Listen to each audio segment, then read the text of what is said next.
Juni, sebelum kamu lanjut scrolling, pikirin satu hal. Tahun 2030 itu tinggal 5 tahun lagi. Dan menurut riset, dalam 5 tahun ke depan, lebih dari 375 juta orang di dunia harus ganti atau upgrade skill mereka karena pekerjaan lama otomatis mati. Kalau kamu pengen punya masa depan aman, kamu harus siap sekarang. Kalau enggak, kamu bakal ketinggalan. Dengerin baik-baik, gue bakal jelasin kenapa 2030 penting buat kamu. Tren apa yang bakal nentuin hidup kamu, dan apa langkah kecil yang bisa kamu mulai hari ini. Kenapa 2030 sepenting itu? 2030 itu deadline global. PBB bikin target Sustainable Development Goals. Misinya, turunkan kemiskinan, naikkan kualitas pendidikan, energi bersih, sampai iklim stabil. Targetnya semua tercapai tahun 2030, UN SDGs. Selain itu, AI dan otomasi lagi ngegas. McKinsey nyebut, sampai 30% jam kerja global bisa digantikan mesin sebelum 2030. Artinya kalau skill kamu mandek, kamu bakal disisihkan. Dan jangan lupa, krisis iklim. Laporan IPCC bilang, kalau emisi nggak dikendalikan, dunia bisa lewat 1,5 derajat Celcius sebelum 2030. Itu bukan cuma soal cuaca panas, tapi juga pangan, kesehatan, bahkan harga kebutuhan pokok. Jadi jelas 2030 itu momen penentu. Siap atau enggak, kita semua bakal ditarik ke arah sana. Tren besar 2025-2030. Ada 4 tren besar yang pasti kamu hadapi. 1. AI and otomasi. World Economic Forum prediksi 44% skill yang ada sekarang udah nggak relevan dalam 5 tahun. Pekerjaan repetitif digantikan mesin, tapi kerja kreatif and problem solving makin dicari. 2. Digitalisasi ekonomi. World Bank lapor, ekonomi digital Asia Tenggara bisa tembus $1 triliun pada tahun 2030. Itu peluang buat siapapun yang bisa jualan online, freelance, atau bikin produk digital. 3. Perubahan iklim. Bank Dunia bilang, kalau krisis iklim makin parah, bisa bikin 132 juta orang jatuh miskin sebelum 2030. Jadi ini bukan cuma isu lingkungan, ini langsung ke dompet dan kesehatan.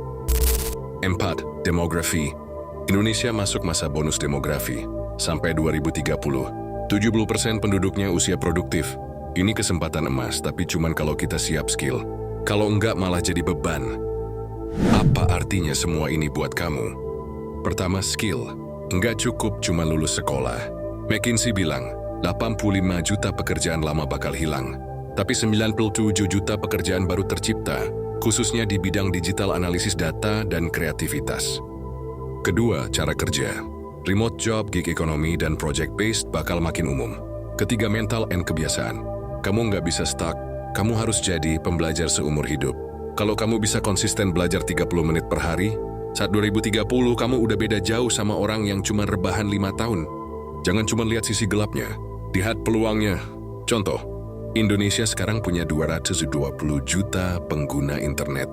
Itu artinya pasar digital yang luar biasa. Anak SMA atau kuliah bisa bikin mikroproduk, template, e-book, kursus mini, dan jual ke ribuan orang. Kasus nyata, banyak freelancer Indonesia udah dapat klien global dari Upwork, Fiverr, bahkan TikTok Shop. Dan mereka mulai dari skill sederhana, desain, copywriting, video editing. Poinnya, pintu kebebasan finansial lebih dekat daripada yang kamu kira, asal kamu siap. Kalau kamu serius, mulai dengan 5 langkah ini. 1. Belajar micro skill 30 menit per hari. Data wave. Skill yang paling cepat naik dimensinya sampai 2030 adalah analisis data, kreativitas, dan pemikiran masalah kompleks. 2. Bikin portofolio kecil. 1 karya udah cukup. 3. Bangun ritual belajar. Tandai progres di kalender. 4. Jaga energi. Kalau fisik drop, produktivitas hancur. 5. Latih mindset adaptif. Ingat, gagal sama dengan data bukan akhir. Kalau kamu bisa konsisten, 5 tahun lagi kamu bakal berterima kasih sama diri kamu sendiri. Sekarang gue tanya, mau nunggu sampai 2030 baru nyesel? Atau mulai sekarang? Kunci terakhir, nggak ada momen sempurna. Mulai dengan langkah kecil. Tulis di komentar mulai kalau kamu berani janji sama diri kamu. Simpan video ini, dengerin lagi saat kamu down. Dan ingat, perubahan besar selalu berawal dari langkah kecil hari ini.